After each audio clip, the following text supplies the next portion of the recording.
hunt, hunt, hunt, hunt, hunt, hunt. Hunt, hunt, hunt, hunt, hunt, hunt, hunt, hunt, hunt, hunt, hunt, hunt, hunt, hunt, hunt, hunt,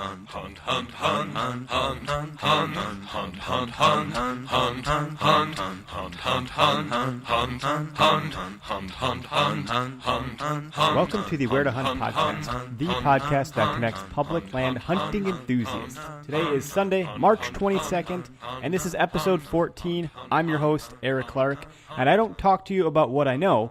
I talk to you about what I want to know. On today's show, we have a guest on. It's Jim Willis of Full Metal Outdoors, and we talk turkey.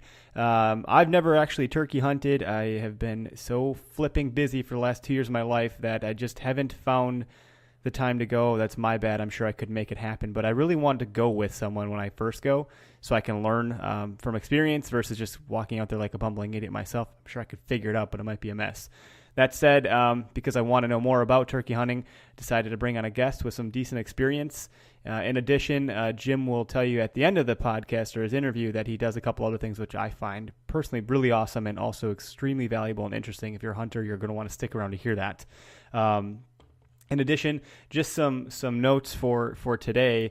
Wanted to go ahead and announce that turkey tags or license sales go on sale tomorrow, March 23rd for Zone 1, Zone 2, March 24th, Zone 3, March 25th, so on and so forth, all the way down to Zone 7. So Zone 4, March 26th, 5, the 27th, and then the 27th for Zone 6 and 7 as well.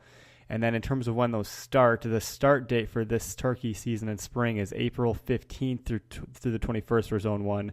I can rattle off the rest of the dates, but that's kind of boring. So you can check that out at the DNR's website. It's dnr.wi.gov/permits/spring turkey. And you can check that out there. Just to keep things moving along quickly, I'm going to go ahead and bring on our guest, Jim. So enjoy. All right, we're going to go ahead and welcome Jim Willis to the show. Jim is with Full Metal Outdoors. Jim, how you doing tonight? I'm pretty good. How about yourself? Doing good. Thanks, man. Thanks for working through this with me and being a guest on the show today. I really appreciate it. Oh, no problem. Great to be here. Rock on. So let's start off with a couple things. I just want to cover the gist of who you are, what you're with, and what your experiences is. We're going to be talking turkey today. So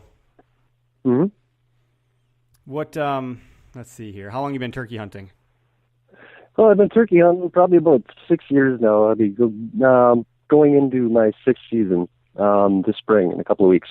Cool. And before I hit the record button tonight, you mentioned that you're just simply looking to find more ways to get outside in the woods and spend time hunting other than just deer. So that was the next transition, right?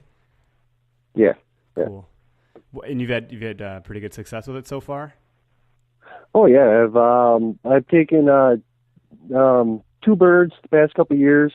Took me a couple of years to really kind of get the hang of how to turkey hunt and how to get around them. It's kind of a whole different animal than deer hunting, in my opinion. So it is a little bit of a learning curve, but I managed to bag Jake both the past 2 seasons. That's cool. So if someone like myself, I know as little as there is to know about turkey hunting, other than the small things I've caught here and there. When you're getting a big Jake, when you're shooting for that type of bird, well, a lot of the pictures that people share with Where to Hunt and that I see just in general have like huge beards and things of that nature. How does that stuff factor into, comparing that to like an antler rack or something on a buck? Well, the real trophy that everybody seems to look at is what the beards look like, how long the beards are, how big the fan is, how big the birds are, how much they weigh. There's a lot of things that go into, how people judge turkeys. So I kind of look at it as the trophy for me is more the experience of being out there turkey hunting, because it can just get downright crazy when you're in the middle of it and you're surrounded by a flock of turkeys. It's a pretty cool experience. That's really what I go out to do for. I don't go out to try and shoot the 10, 11-inch beard, 26-pound bird. I'm just out to enjoy the whole experience of what hunting is to me. That is altruistically the same reason I like to hunt. It's the experience, the adventure, the thrill, that kind of stuff. Exactly. So turkey hunting, when you're saying it's like crazy, it's more interactive than deer hunting, right? There's more of like a back and forth with the calling. Oh yeah, it's definitely a lot more exciting in some ways than deer hunting. And deer hunting, a lot of times, you're sitting in a tree stand, you're waiting for the deer to walk by. You can spend hours, if not days, in there without seeing another deer. When it comes to turkeys, you're actually out there. You're trying to call them. It's definitely a lot more interactive, as you say, between you and the birds. It's it's definitely a lot more exciting, in my opinion. You get to do a lot of different things that you can't do when you're hunting deer. That's fun. So because you have a production company, have you filmed any turkey hunts? Oh yeah, I've filmed a couple of them last year. I had a cameraman following me along with me, actually the past 2 years. I just haven't been able to get a successful harvest on film. Sure. But I've got the whole hunts done, but it seems when I've got my past two birds there are the days that my cameraman couldn't come out with me and I just went out solo. Yeah. Well then, lo and behold, do you get one too? That's how it works. Oh yeah, every time. Going fishing by yourself. Look at this big fish. Oh wait, no one's here. That's pretty much it. Yeah. There's a good thing for social media. At least people can believe me because I can upload the pictures. Yeah, you take a little selfie with you in the pike or whatever you have for sure. I've done that many times. You have to believe me. I swear I took the picture. So one of the questions I had too, and you may or may not know this, but this is just something I wanted to know, and a lot of what I do at the show is answering the things that I kind of want to know. So, myth or fact, is a turkey's eyesight really as good as everyone says it is? Yeah. Okay. You move your right hand at 100 yards away from the turkey through the woods. I think that thing will see you if you're not hiding very good. They definitely got great eyesight. How often do you see deer when you're hunting turkey? Unfortunately, all the time. Yep. I asked that because I see turkeys every stinking time I'm deer hunting. And I'm thinking, I bet you if I went turkey hunting, I wouldn't see a damn one. That's one of the big things that got me into turkey hunting to begin with is in the fall. When the first year or two I started doing it, I had seen, through so many years, I had seen so many turkeys while bow hunting in the fall that I just got a tag just in case those birds would come through while I'm sitting in my tree stand and be able to take a bird in the fall. Sure. Of course, I was never that lucky because every time I got a tag for turkey, I would never see any turkey that bow season. That's the way it goes. Yep, that is the way it goes. I was hunting, I don't know where I was, and it was fall, obviously, as deer hunting, as bow hunting, and I had turkeys, like I don't know if they were going into roost or coming out of roost. I don't know what was going on, but they were flying down around me. It was crazy. They were everywhere around me. They didn't see me. They didn't know, and I didn't move. I just enjoyed it. It was really cool. Nonetheless, what are the differences between spring and fall turkey? Have you hunted both seasons? Oh yeah, I've hunted both seasons. Fall, it seems to be a little bit easier when it comes to getting the tops, because just like deer during the rut, they're more paying attention to the females, to the hens that are walking around, and trying to find them, rather than in the fall, they're just mainly going for hitting food sources. So in the fall, you might want to hunt cornfields, soybean fields, someplace where the turkeys are going to be going to feed. In the springtime, I like to hunt mainly the roosts, so I get them flying down, and then when they're going to chase the hens and try and hook up with them, that's when I can cut them off in the springtime. It seems to be a little bit easier in the spring. That's interesting. So it seems like they might be a little easier to pattern in the fall, but spring, you can kind of similar. You're predicting their habits, so you can try to get where they are. It makes sense. Yeah, exactly.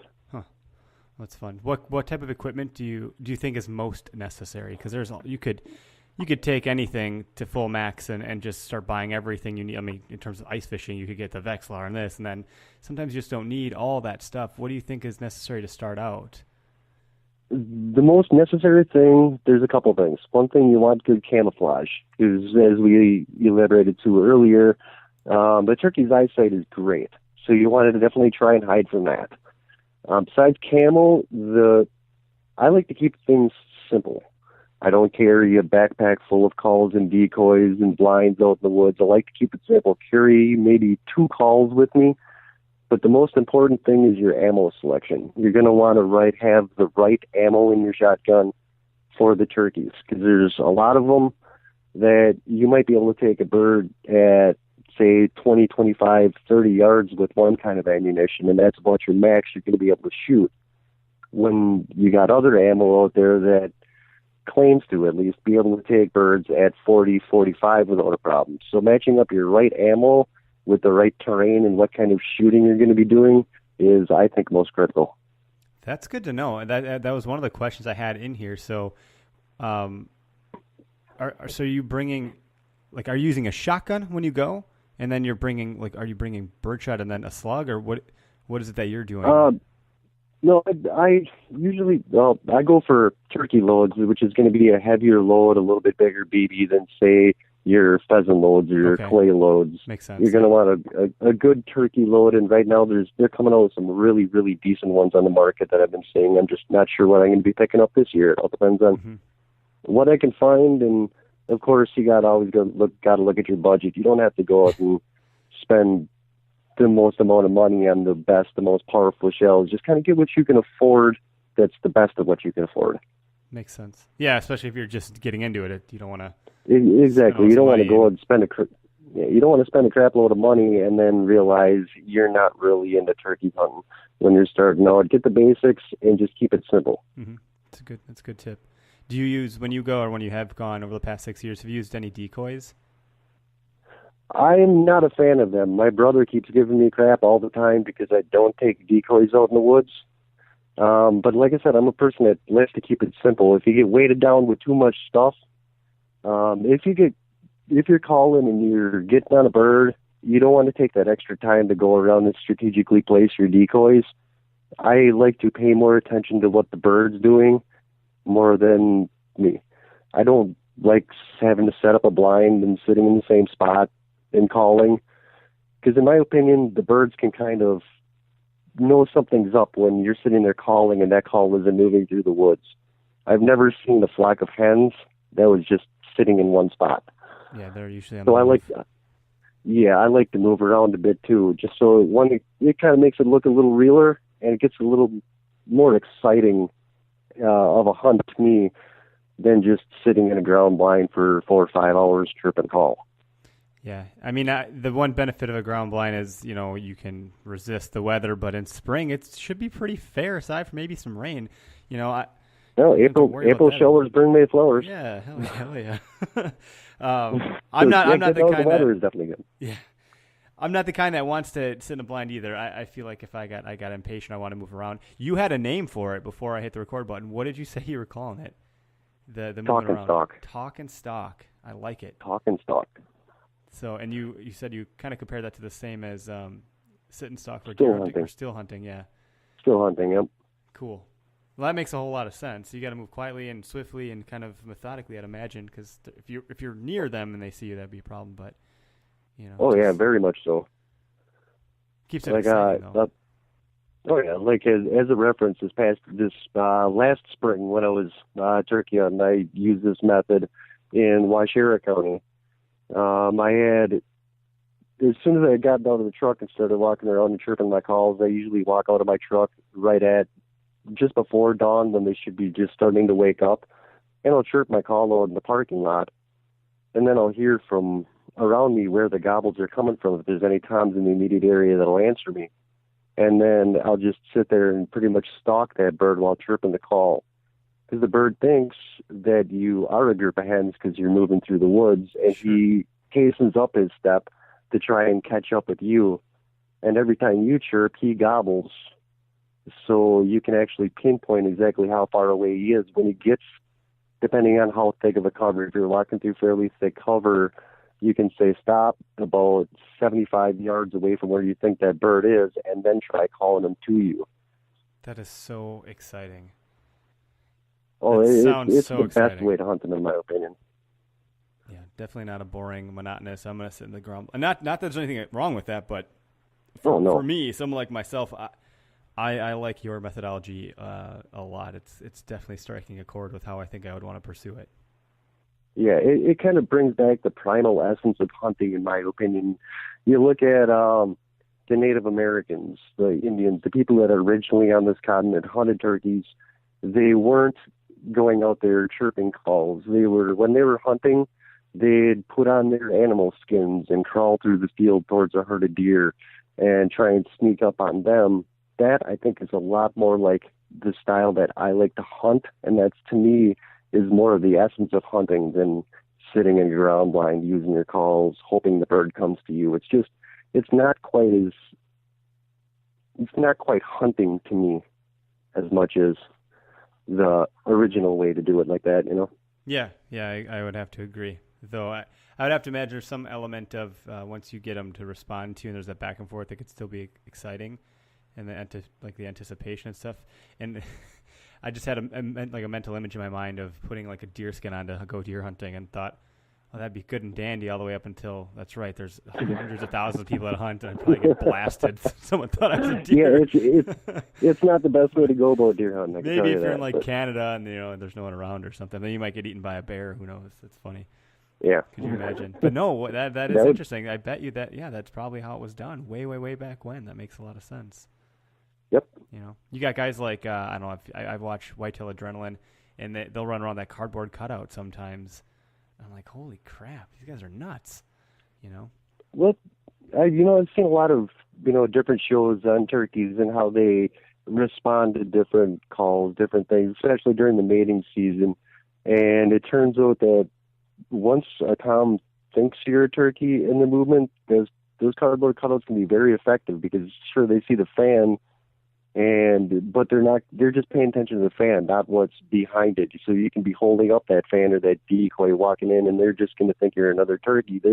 They get really, really stupid when it comes to mating season. I think quite a bit more than whitetails do. Interesting. Yeah, as do most males in general, but yeah, that makes a lot of sense. Yeah, they're famous on that. I like that. Okay, well, that's cool. And then in relation to that here, what type of calls are there, and then what do you use when? Like, what do you do a gobble? Do you do that? I know people get that scratch, it's like that kind of stuff, or yeah. Like I said before, I like to keep it simple. I don't like going out there. I know a lot of people that go out, they got their turkey hunting vest. They got 6-7 different calls on them for every scenario imaginable.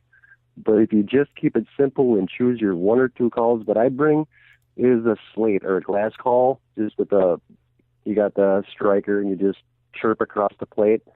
I bring one of those out and 2 striker handles to try calling them in, or I'll bring along that, maybe a box call in my pocket just in case something were to happen to that call. I at least got a backup. I haven't really wanted to go out and get a whole bunch of calls, just because I like to keep it simple kind of way to do things when it comes to hunting. Less to forget when you're leaving the truck. Yeah, plus if you bring out so much things and throw everything but the kitchen sink at them, there's just so many other things that can go wrong. If you just keep it simple and just bring out your 1 or 2 calls, there's less for you to be able to mess up. Just master 1 call, maybe 2 calls, and it should be really all you need. That's good information to know. That's really good to know. Master 1 or 2. I like it. I saw someone do demonstration like on a YouTube video, like a review of one, and it was one where you just simply you hold it in your hand, and it looks like a type of accordion or something. You just wiggle it back and forth. I was like, well, that's... But so my initial thought with that is thinking that I thought their eyesight was so good. I don't know if I'd want to be ripping my arm like that, like back and forth that hard just to make a sound. So I thought that was probably a factor too. Definitely, the less movement, the better. That's why I like those little slate calls, because they're small. You can keep them down in your lap, and you ain't got to worry about raising them off. You ain't got to worry about too much movement. And you can even turn it off to the side so they can't see your striker move because it's blocked by the call itself. You just got a lot less movement. And the less movement you can do, the better, especially when they get in close. Yeah, that makes a lot of sense to me. Cool. Rock on. Some of the stuff we covered just by talking, which is common. So I think the last thing I had here was a shot placement on a bird. I think commonsensically speaking, most people would know where to put the round or the arrow or whatever, but when you're looking at a bird, where should you be aiming, for those that don't know? Well, it all depends on the weapon you decide to take out with you. When you're hunting with a shotgun, it's going to spray out a whole bunch of pellets. It's going to take out that 10 BBs that it's got inside the shell or whatever it has in there. And if you go for a body shot, you're going to be picking those out when you're trying to eat the bird, So what I like to do is aim at the base of the neck, not the head, not the body, but the base of the neck where the neck hits the body. Mm-hmm. Because then with the spread, you're covering most of the part of the neck, and you're pretty much the bird's not going to go anywhere. Yeah, if you take a body shot, it'll take them out, no problem. But you got to worry about taking the pellets out of your meat. Makes a lot of sense. And taking it forward from there, I guess this will be a great opportunity because that's the last thing I have on my list here to wrap up. But speaking of taking the pellets out of the meat, let's talk about what else you do because it's pretty freaking cool in my opinion. In my opinion, I think the other things you're doing is awesome. So I'll let you talk about that for a second. You must be referring to the Camo Cook. Hell yeah. The Camo Cook is a little cooking tutorial kind of thing, so to speak, that I have set up on social media pages such as Facebook and YouTube. I do so much hunting and fishing that my freezer is always well stocked with all sorts of wild game, and I've come up with millions of ways to cook every little thing, and I figured a lot of people might want to see that. So I started making videos for the Camo Cook, explaining some of my favorite recipes, doing some short videos on them, and sharing to the public just how I like to cook my wild game. I've been a restaurant executive chef and fine dining chef for over 20 years now, so cooking has definitely been my thing. So I figured why not combine the two between cooking and hunting and, try and entertain the masses with that. Yeah, bringing the professional acumen of having that experience for 20 years is more than, most hunters can cook, right? But not that way. I can't imagine. So no. you bring that to the table for me, and I've already watched a couple of your videos, and I'm jacked, man. I got a freezer full of venison, so I'm pretty excited. I'm glad you like them. Yeah, that's really cool. It's really cool. And what else? Do you have one more, right? Yeah, Full Metal Outdoors is my hunting and fishing kind of production company. We shoot a lot of videos. We do a lot of social media tips, tactics, and kind of show the world how us Wisconsin guys like to do it. Oh yeah, man. Rock so on. Super cool. So then where can people find you then? Facebook, YouTube, you said, Twitter as well. Yeah, Facebook. All you got to do is go there, do a search for the Camo Cook and Full Metal Outdoors, and you should be able to find me no problem. I'm on YouTube. My YouTube channel would be Willis Outdoors 1. That's all one word. That's my YouTube channel, and you can find all the videos we've put out. We haven't got a whole lot. I think there's only about 15 videos or so that are on there, but it's all pretty good stuff. It spans over the past, since we started doing filming for Full Metal Outdoors and Willis Outdoors Productions about 10 years ago or so. Rock on. Yeah, and then awesome. yeah, and then you can also find my writings, my articles over on The Wild World of Carrie Z. I do a lot of tutorials and how-tos and reviews and all that stuff. So pretty much everything in the outdoors world over at Wild World of Carrie Z. Yeah, Carrie Z is awesome. Carrie is awesome. She's had me on her show. We've had her on the other one that I do, and she's doing great things over there. I really like it. Oh, yeah, she's fun to work with. It's cool. How long have you been writing for? What about, I want to say June of 2013, I think I started writing for her. So it's going on 2 years now. Yeah, rock on. Cool. We'll be sure to check that out as well. Well, on that note, I got to thank you again for taking the time out of your evening to hang out with us on the podcast. And you can probably look for this within the next day or so, okay? All right, great. It was great talking to you. You too, man. Have a good night. Yeah, you too. Thanks, Jim. Bye. Yep, bye. Looking for a spot to hunt? Download the free Where to Hunt app for your smartphone today. Avoid hunters, see less people, see more deer. With the Where to Hunt app, you will know where other hunters are before you see them. Just search Where to Hunt from the App Store to download today. Just want to thank Jim one more time again for being a guest on the show. It was a great, informative interview. Just one more time, he also has the cooking show on YouTube, and he calls himself the Camo Cook, which there's some pretty awesome recipes on there: bacon fried, deer heart, venison osso buco, hot dog a la Buddy Heater. Okay, all sorts of fun stuff. I'm just kind of reading them off here. So check that out. Also, some really awesome cooking tips, especially if you're into turkey hunting. I'm sure he's got some on there for turkeys as well. Thanks again for listening. If you can give me some feedback on iTunes, I'd really appreciate it. I'd be very gracious if you could do that. Good rating, bad rating, hopefully a good rating, of course. That'd be awesome. But feedback is necessary for me to keep these shows going, so I know what you want to hear. That said, I want to say thanks again for listening. Keep in mind, turkey season is right around the corner, so best of luck to everybody. Probably see some photos coming through the Where to Hunt page as well. Well, have a great day and hunt public.